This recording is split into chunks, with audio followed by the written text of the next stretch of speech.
સૌથી મહત્વપૂર્ણ સમાચાર અત્યારે સામે આવી રહ્યા છે। બે દેશોની વચ્ચે યુદ્ધની સ્થિતિ, તણાવભરી સ્થિતિ, ઈરાન અને અમેરિકા વચ્ચે જે છેલ્લા 48 કલાક કરતાં પણ વધારે સમયથી અનેક દેશોની અંદર બેઠકોનો દોર ચાલ્યો। પાકિસ્તાની વડા મુનીર સહિતના અનેક નેતાઓ, અનેક અધિકારીઓ એ ત્યાં એટલે કે ઈરાનના તહેરાનની અંદર બેઠક કરે છે। ડોનાલ્ડ ટ્રમ્પ એ વ્હાઇટ હાઉસ વોશિંગ્ટન ડીસીમાં બેઠકો કરે છે। કતારની અંદર એક પણ મહત્વપૂર્ણ બેઠક મળી। આ તમામની વચ્ચે અત્યારે જે સમાચાર સામે આવી રહ્યા છે કે ઇઝરાયલની અંદર અમેરિકી સૈન્ય વિમાનનો ખડકલો જોવા મળ્યો છે।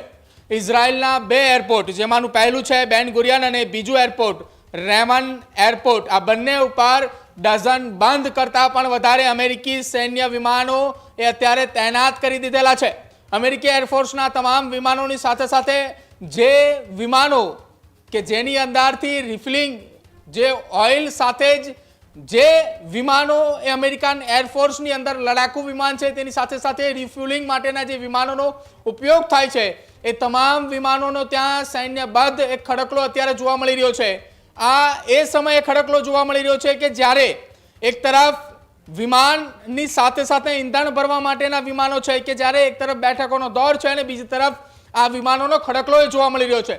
આ વિમાનો એટલા બધા એ માત્રાની અંદર ત્યાં ખડકવામાં આવ્યા છે કે જેના કારણે આ બંને એરપોર્ટ પર સામાન્ય ગતિવિધિઓ પણ તેજ થતી અત્યારે જોવા મળી રહી છે કે જ્યાં જનરલ લોકો માટે, પબ્લિક માટે જે એરપોર્ટ ખુલ્લા મૂકવામાં આવે છે તેમની અવરજવર માટે સંચાલન કરવા માટેની પણ વ્યવસ્થાઓ અત્યારે ખોરવાઈ ચૂકી છે।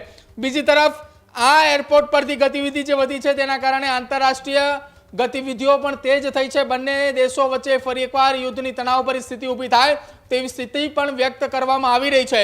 જો કે આ અંગે હજુ પણ અમેરિકન સેના અથવા તો અમેરિકન ચીફ દ્વારા કોઈ પણ પ્રકારની માહિતી નથી આપવામાં આવી, ન તો ઇઝરાયેલી સેના દ્વારા કોઈ માહિતી અથવા તો ખુલાસો કરવામાં આવ્યો કે કયા કારણોસર અમેરિકાના સૈન્ય એટલે કે અમેરિકાના એરફોર્સના એ વિમાનો, લડાકુ વિમાનો સાથે જ ઈંધણ ભરવા માટેના જે વિમાનોનો ઉપયોગ થાય છે એ કેમ ત્યાં આટલી માત્રાની અંદર ખડકી દેવામાં આવ્યા છે। જે તસવીરો સામે આવી રહી છે તસવીરો એ કંઈક સૂચક સૂચવી રહ્યું છે કે આવનારા સમયની અંદર કદાચ એ નવા જૂનીના એંધાણોની વચ્ચે જે ઈરાન એ અમેરિકી તમામ એ વાતો એ ફગાવી રહ્યા છે, અમેરિકાના તમામ પ્રસ્તાવો ફગાવી રહ્યા છે, એ પ્રસ્તાવની વચ્ચે કદાચિત આ બેઠકની અંદર મોટા નિર્ણયો આવે તેવી સંકેત એ વ્યક્ત કરવામાં આવી રહ્યા હતા, પરંતુ એ બેઠકો નિષ્ફળ જતી જોવા મળી રહી છે। જો કે કેટલાક મીડિયા અનુસાર એવા પણ દાવા કરવામાં આવી રહ્યા છે કે અમેરિકા અને ઈરાન વચ્ચે સહમતિ નહીં થાય। અમેરિકાએ સ્ટ્રેટ ઓફ હોર્મુઝ એ સંપૂર્ણપણે નિયંત્રિત એ તમામ દેશો માટેની વાત છે, જ્યારે ઈરાને હોર્મુઝ ઉપર પોતાનું નિયંત્રણ બનાવવાની વાત છે। અને આ તમામની વચ્ચે ફરી એક વખત મહાયુદ્ધના ભીષણ ભણકારા અત્યારે દેખાઈ રહ્યા છે।